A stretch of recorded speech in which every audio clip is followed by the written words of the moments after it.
to Mind Your Autistic Brain podcast with Social AUtie. That's me, Carole Jean. Welcome to the show. And if you're new, I am so excited you're here. I am so excited you have come across this podcast. You have stumbled across the YouTube channel and you could be watching the video conversation with my very special, wonderful guest from across the globe, Sophie Longley, coming to us, the UK via Singapore. Hello, Sophie. So glad you're joining us. I'm so excited for this. I'm really excited. So, Sophie, I'm going to share with everybody how we met because I think it's so cool. Sophie found the podcast where she is in Singapore, sent me this very sweet, very lovely email, and I thought, I have to meet this person. She sounds so fun. And we set up a Zoom call a couple weeks ago, and it's just been love ever since. See, I'm just racking up the ooey gooeys this month. You are. Every single podcast. It's the love fest. Sophie, I am so excited you are joining us today, and I am so excited to share your incredible story and your journey and how you ended up in Singapore from the UK. Crazy. So, Sophie, share with us your autism story, your autism journey. How did you get here? How old were you? How did this come about in your life? Okay, it's a bit of a long story. So, so I was actually diagnosed just last month at 28. But I had an inkling since my teens that my brain worked a little bit differently to everyone else's. So I suffered and I still suffer from anxiety. So I just thought that I was just an anxious child who grew into an anxious adult. And any problems that I had with friendships or work colleagues or bullying, I thought it just stemmed from anxiety and it was all my fault. I didn't even think that it was autism at all. So I sought out a diagnosis quite recently because my anxiety worsened, particularly because my current job as a teacher and looking after screaming kids for 5 days a week led me to quite a major burnout.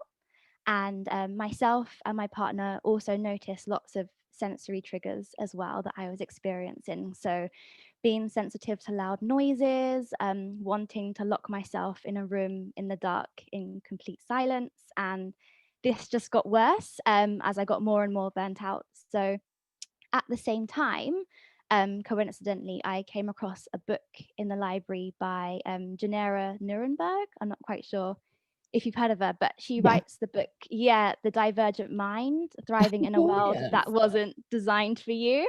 And I just picked it up because my special interest is psychology. And I just thought, this looks interesting. I'll give it a go.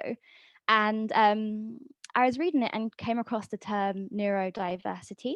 And I felt like I related to most of the stuff that was in the book.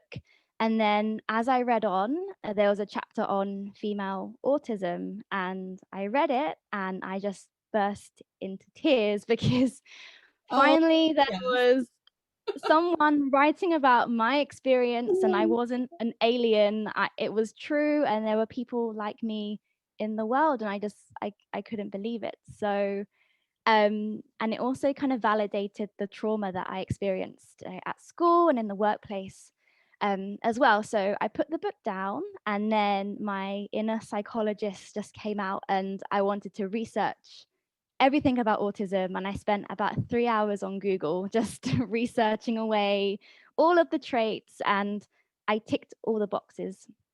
But there were two things that actually stood out for me. So the first one was that female autistic adults are more likely to be diagnosed with anxiety or another mental health issue before they're even diagnosed with autism. And in my 20s, I was diagnosed with generalized anxiety disorder. So I was like, yep, that's me. And then the other part was that female autistics, we find it quite hard with employment, and we tend to change jobs quite frequently.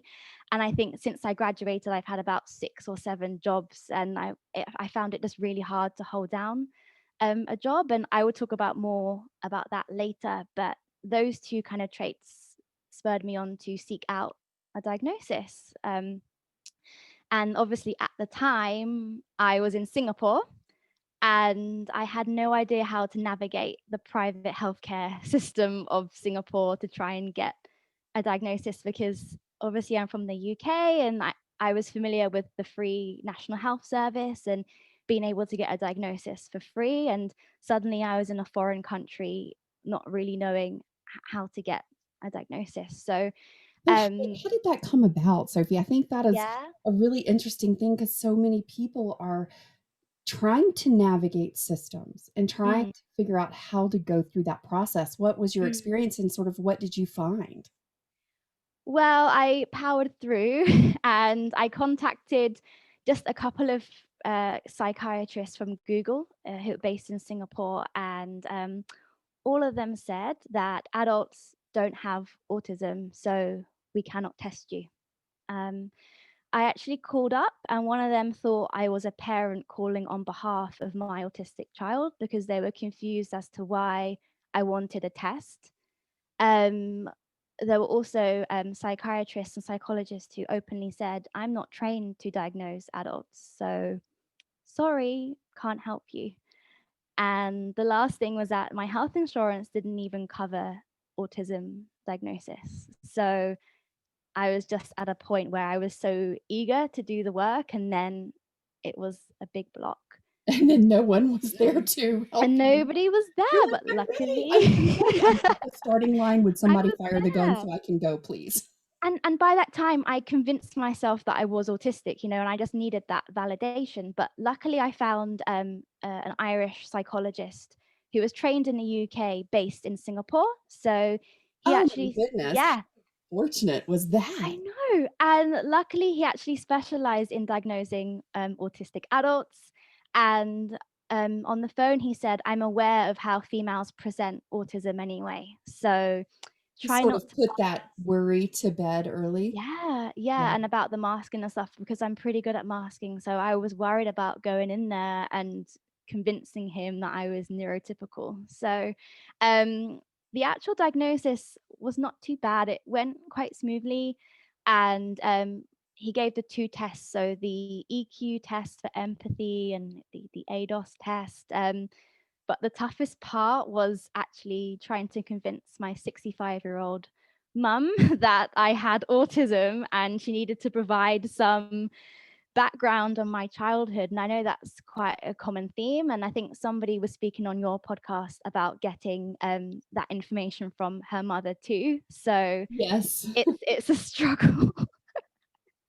And she was very reluctant to provide information. And I think she might have forgot that I was bullied for some time and that I had meltdowns. So there wasn't really much to go on from her side. But luckily, my partner managed to provide lots of like up to date information. And Oh, then, that was very helpful, I'm yeah, sure. yeah. So then the psychologist said, yeah, like based on everything, you know, you're autistic. So yeah. Well, see, I knew it. And I was just went, oh, okay, yep. Because So once you got that validation, because yeah, that was the word that you used, you yeah. were looking for that Mhm. validation. Like, I know for me, it always takes a little while for it to sit with me and Yeah. kind of percolate, and then it sets Mm. in. So how did you respond to that? Because since that was something that, you were really Yeah. seeking and you had to really work for Oh, that, yeah. Sophie. So, like, it was a bit of a roller coaster. So, the diagnosis obviously wasn't a shock to me. I took it pretty well. And then I felt a massive sense of relief that I have something to label all of the trauma and the stuff that happened to me in the past. And I think having a formal diagnosis, particularly in the UK, it can help with employment. And I'm going to university next year, so it can help with supporting my studies. So I knew that I will be getting support from the diagnosis now. And then I felt a sense of pride. So I'm very proud of being autistic and being myself.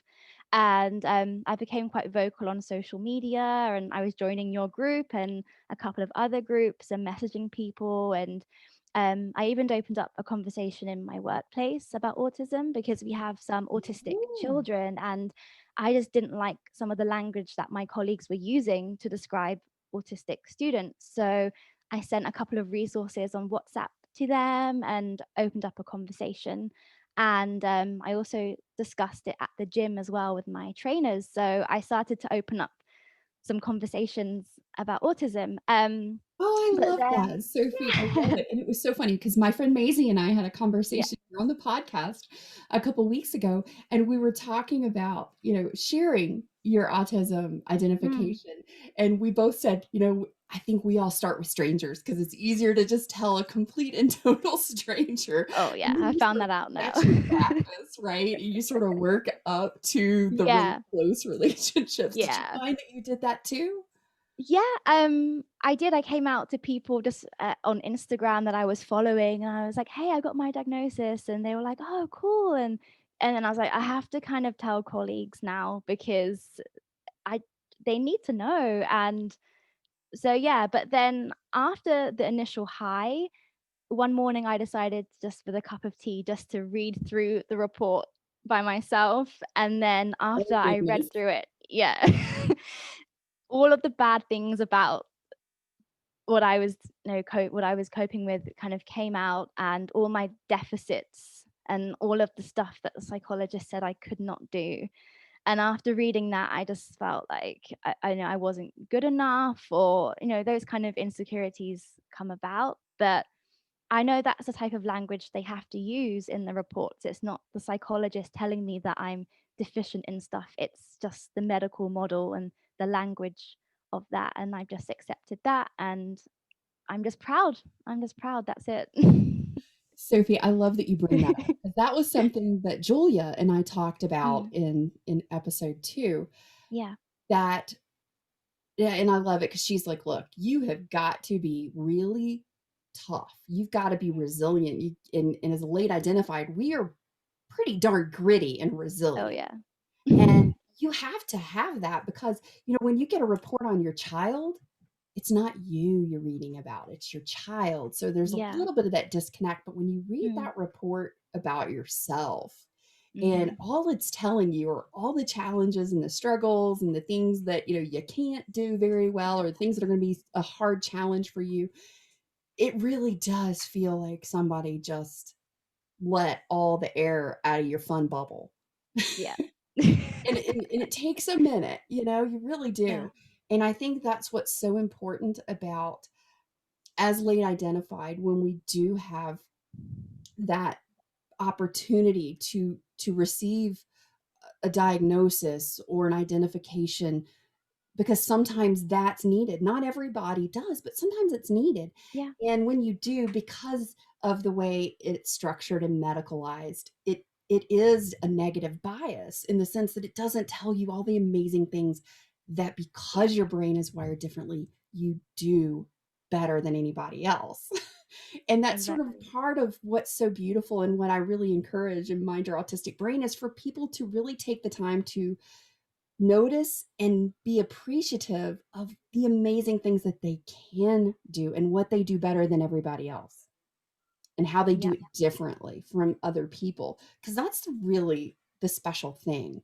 And if we don't recognize, and if we're only talking about what's tough, and we don't talk about also in balance, because there's got to be a balance, talking Yeah. about the things that are really great, because we do have those really great things, but yeah, we do have those other struggles, and they have to be talked about together, not Yeah, I one agree. or the other.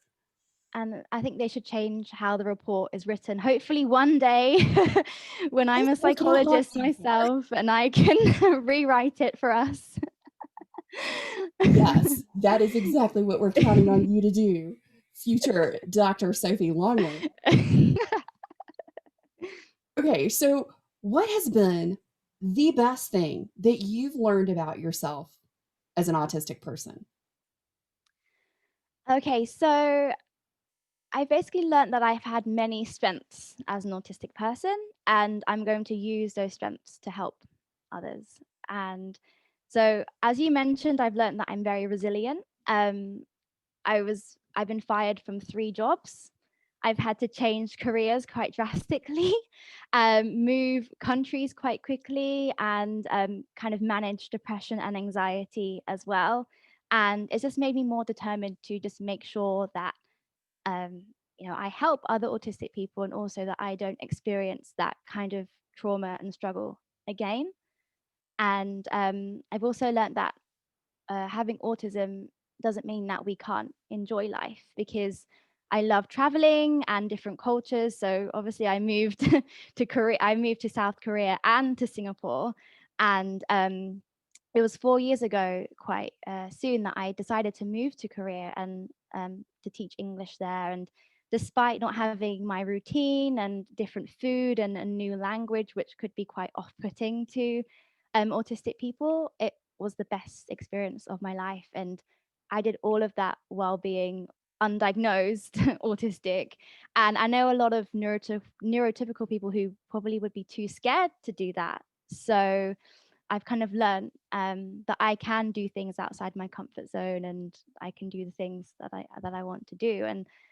And the very last thing I've learned is that the things that went wrong in my life were not wrong because they were my fault. There was a reason behind it being wrong. And I blame myself for so many years for not being able to hold down a job for more than 5 months. I blame myself for being taken advantage of at school and being bullied in the workplace. And I thought those things were the result of just my personality, but they were a result of my needs not being met as an autistic person.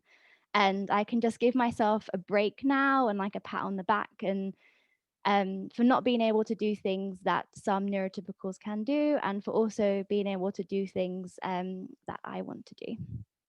Yeah. I love that, and I love your adventurous spirit. I really do. I think that's so Yeah. beautiful.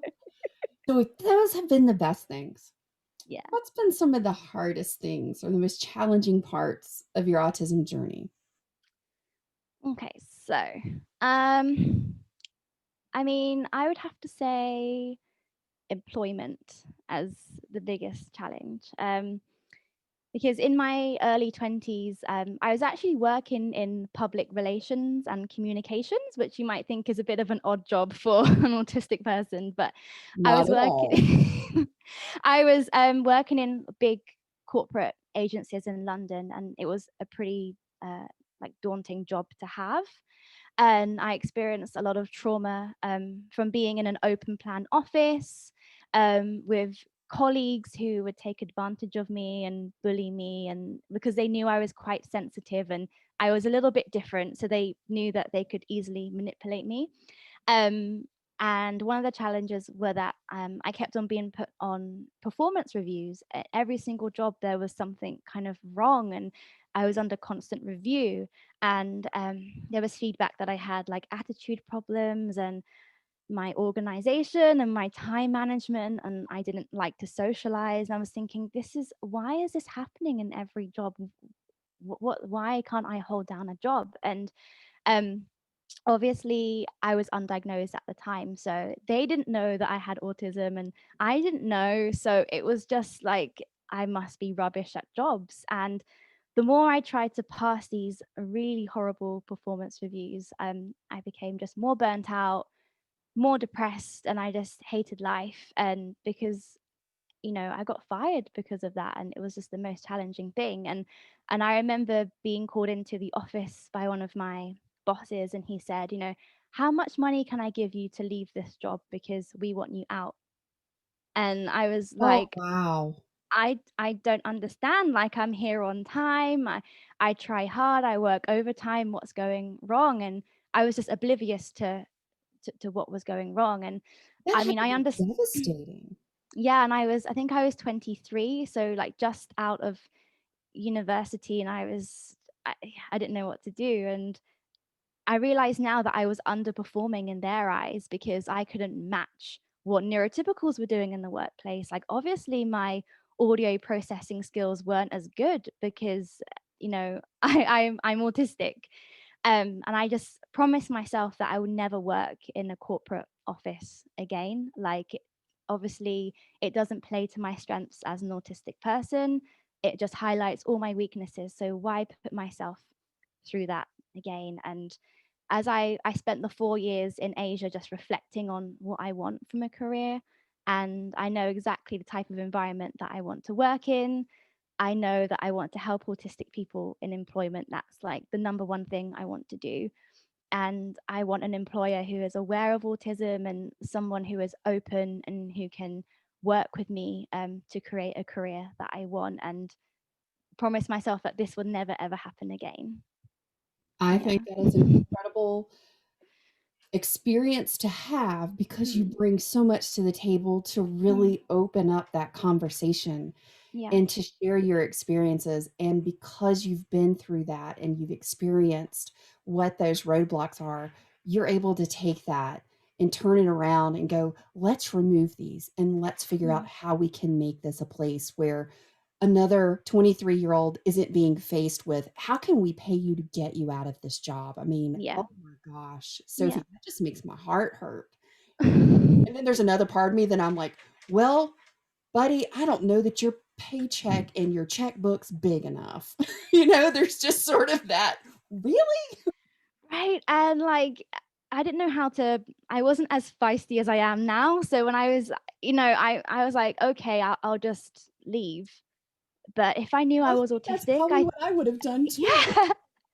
But if I that would have happened to me, cried, take my bag, and oh, left. I did all of that. It was horrible. But I think if I had a diagnosis, I would have been a bit more, actually, how can you help me in the workplace? You're obliged to help people with autism. How can you help? I wouldn't have took it so lightly. I think that's why it's important to be diagnosed as early as possible, like for us not to face that ever again. Yeah, and it's one of the things that's really important. And Maisie Santantia from ASD Career Pathways Oh yeah, on the I show, and heard we've that one. talked about this. One of the things that's really important for us as autistics in the workplace is to be able to communicate what we need accommodations for and how we need them, because every person's different. Yeah, So to be able to communicate what it is for us and help educate and allow people to ask us questions, because when you say, do you have any questions, or you can ask me anything, I'm happy to answer,